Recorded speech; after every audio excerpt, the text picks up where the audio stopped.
வணக்கம் and welcome to முல்லைஸ் கிச்சனுங்க. இப்போ நம்ம இதில் ஜாமுன் எப்படி செய்கிறதுன்னுட்டு நான் முல்லைஸ் கிச்சனில் காட்ட போகிறேன். இப்போ இதுக்கு தேவையான பொருட்கள் பார்த்தீங்கன்னாக்கா 200 கிராம் நான் கோவா எடுத்திருக்கேன், 400 கிராம் சர்க்கரை எடுத்திருக்கேன், ஜீரா காய்ச்சறதுக்கு பாகு காய்ச்சிக்கலாம். இதில் வந்து நான் ஒரு பங்கு தான், இதுலேருந்து வந்து 3ல் 1 பங்கு தான், அதாவது 200 கிராம் கோவான்னா ஒரு 65லேருந்து 70 கிராம் மைதா மாவு கரெக்டாக நான் அளந்து எடுத்திருக்கேன். ஒரு 1/4 ஸ்பூன் சோடா மாவு எடுத்திருக்கேன், ஒரு 4 ஏலக்காய் நுணுக்கி வச்சுருக்கேங்க. இப்போ நம்ம இந்த கோவாவையும் மைதா மாவையும் தண்ணி ஆட் பண்ணி, தண்ணி பால் எது வேணால் நம்ம இஷ்டம், எது வேணால் ஆட் பண்ணிக்கலாங்க. இப்போ இதை நான் பிசைஞ்சிட்டு நான் உங்களுக்கு சப்பாத்தி மாவு மாதிரி பிசைஞ்சிட்டு நான் உங்கள்கிட்ட காட்ட போகிறேன். நான் இதை மைதா மாவு, அந்த சோடா மாவு, அந்த கோவா 3ஐயும் சேர்த்து நான் கொஞ்சம் தண்ணி ஊற்றி சப்பாத்தி மாவு பதத்துக்கு பிசைஞ்சிக்கிறேங்க.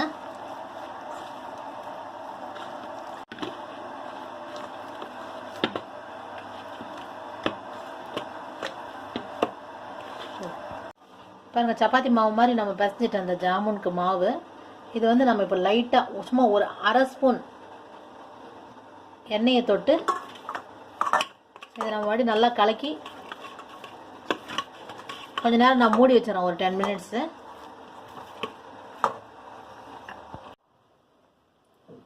இப்போ நான் 200 கிராம் கோவாவுக்கு ஒரு 400 கிராம் சர்க்கரை எடுத்துருக்கேங்க. இந்த 400 கிராம் சர்க்கரைன்றது இதில் நமக்கு 2 கிளாஸ் எனக்கு பிடிக்கும். இந்த 2 கிளாஸ் சர்க்கரைக்கு 2 கிளாஸ் தண்ணி ஊற்றி நம்ம இந்த ஏலக்காய் தூளை போட்டு பாகு காய்ச்சிக்கலாம்.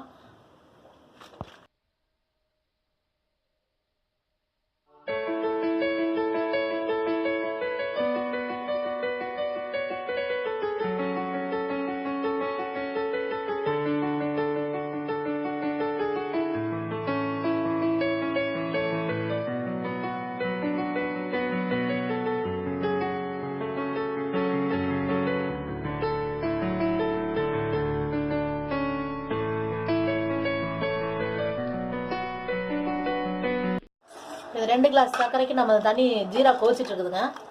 இது நல்லா கொதிக்கிட்டோம். நல்லா கொதி வந்த பின்னால் நல்லா கொதிச்சு நம்ம அந்த பாகு லைட்டாக அந்த தொட்டால் அந்த பிசுபிசுப்பு தன்மை இருக்கும், அந்த அளவுக்கு பதம் இருந்தால் போதும். அப்போ நம்ம இந்த ஏலக்காய் தூள் எடுத்து வச்சுருக்கிற ஏலக்காய் தூளை நம்ம ஆட் பண்ணிக்கலாம். கொஞ்ச நேரம் கொதிக்கிட்டோம்.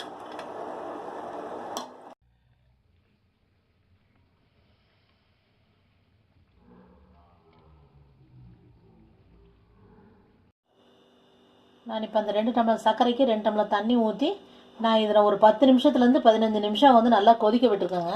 கொதிக்க விட்டோடனே நான் இந்த பதத்துக்கு இப்படி தொட்டால் நீங்கள் உங்களுக்கு அந்த பிசுபிசுப்பு தன்மை வரும். அந்த பிசுபிசுப்பு தன்மை வர்றப்போ நம்ம இதை நிறுத்திடலாம். இப்போ இது நான் வந்து இது வேறு பவுலில் ட்ரான்ஸ்ஃபர் பண்ணி வச்சுருக்கேன். இது நான் ஜாமுன் உருண்டைங்களை போட்டுட்டு நம்ம இதில் நம்ம போட்டலாம். அது வரைக்கும் இந்த ஜீரா வந்து கொஞ்சம் ஆறட்டும். ரொம்ப சூடாக போட்டாலும் ஒரு சில சமயங்கள் வந்து உடஞ்சிரும் ஜாமுன். அதனால் எப்பயுமே நான் கொஞ்சம் ஆற வச்சுட்டு அதுக்கப்புறம் மிதமான சூட்டில் நான் போட்டுருவேங்க. இப்போ நம்ம அந்த ஜாமுன் ரெடி பண்ணிட்டு வந்துடலாம்.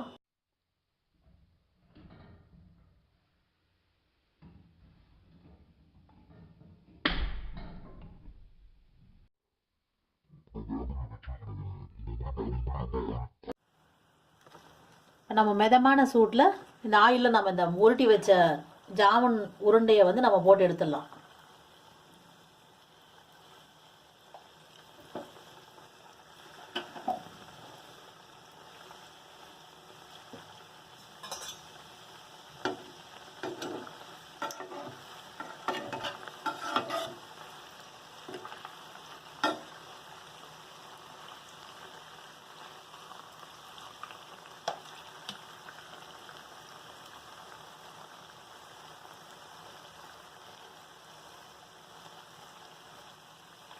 பொன்னிறமாக எடுத்தால் நல்லாயிருக்குங்க.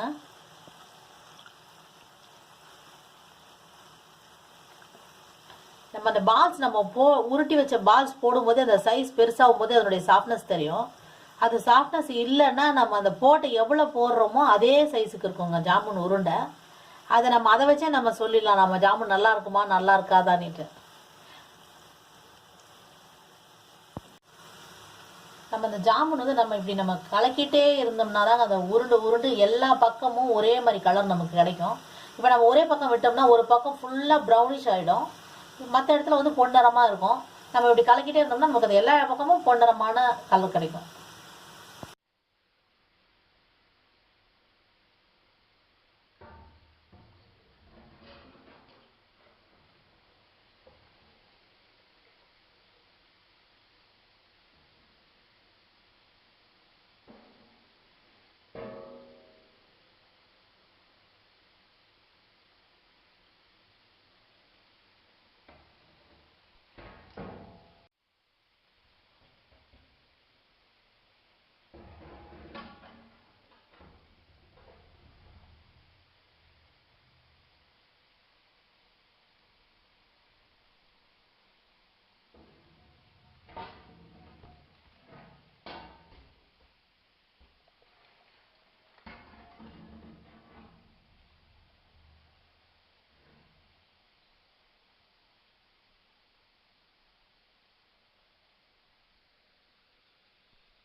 ஜாமுன் நல்லா ஊறி இருக்குங்க.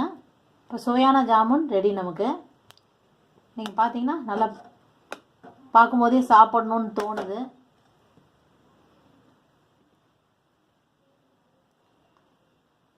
பிடிச்சிருந்தா சப்ஸ்கிரைப் பண்ணுங்கள், கமெண்ட் பண்ணுங்கள். தேங்க்யூ.